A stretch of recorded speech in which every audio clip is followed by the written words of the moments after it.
दोस्तों, हमारे चैनल में स्वागत है। आज हम सुनाएंगे सिंहासन 32वीं 14वीं पुतली सुनैना की कहानी और हमारे चैनल को लाइक एंड सब्सक्राइब करें। आइए चलते हैं कहानी की तरफ।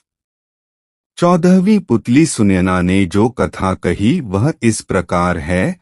राजा विक्रमादित्य सारे नृपोचित गुणों के सागर थे। उन जैसा न्यायप्रिय, दानी और त्यागी और कोई न था। इन नृपोचित गुणों के अलावा उनमें एक और गुण था।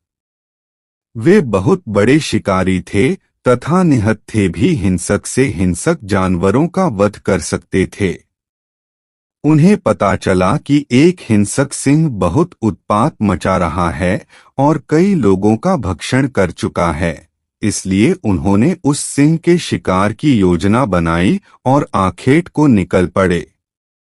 जंगल में घुसते ही उन्हें सिंह दिखाई पड़ा और उन्होंने सिंह के पीछे अपना घोड़ा दौड़ा दिया। वह सिंह कुछ दूर पर एक घनी झाड़ी में घुस गया। राजा घोड़े से कूदे और उस सिंह की तलाश करने लगे। अचानक सिंह उन पर झपटा तो उन्होंने उस पर तलवार का वार किया।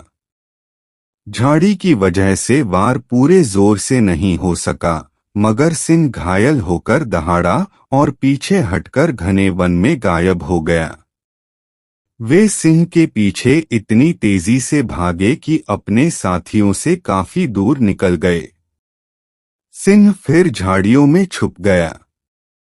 राजा ने झाड़ियों में उसकी खोज शुरू की। अचानक उस शेर ने राजा के घोड़े पर हमला कर दिया और उसे गहरे घाव दे दिए।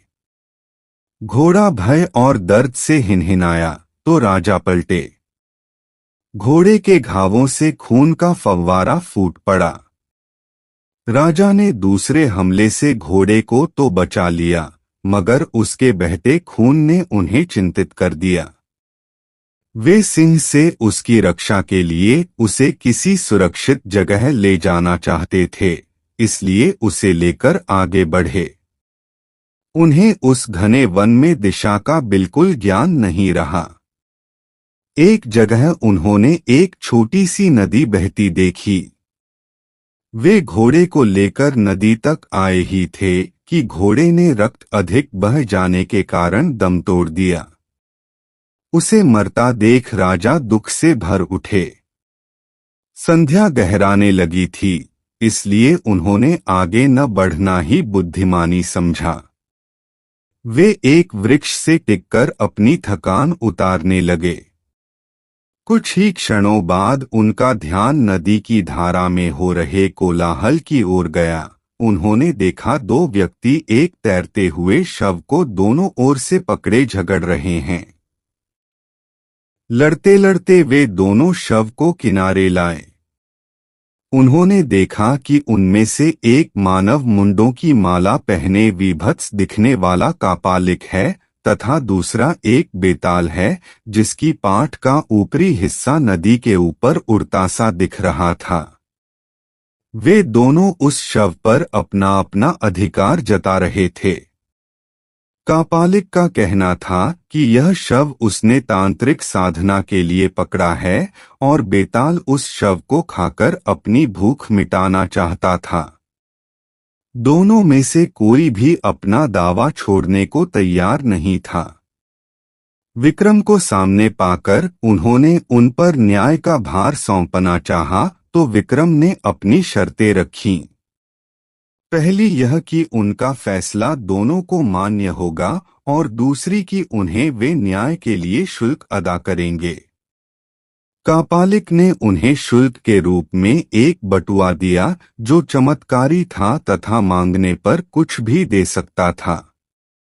बेताल ने उन्हें मोहिनी चंदन काष्ठ का टुकड़ा दिया जिसे घिसकर लगाकर अदृश्य हुआ जा सकता था। उन्होंने बेताल को भूख मिटाने के लिए अपना मृत घोड़ा दे दिया तथा कापालिक को तंत्र साधना के लिए शव।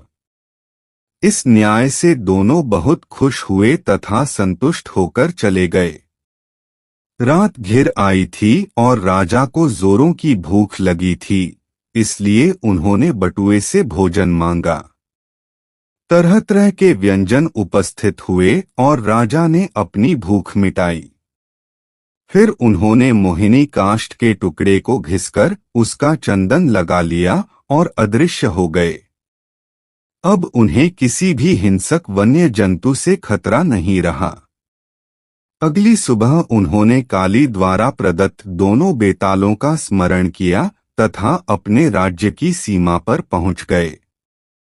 उन्हें महल के रास्ते में एक भिखारी मिला जो भूखा था। राजा ने तुरंत कापालिक वाला बटुआ उसे दे दिया ताकि जिंदगी भर उसे भोजन की कमी न हो।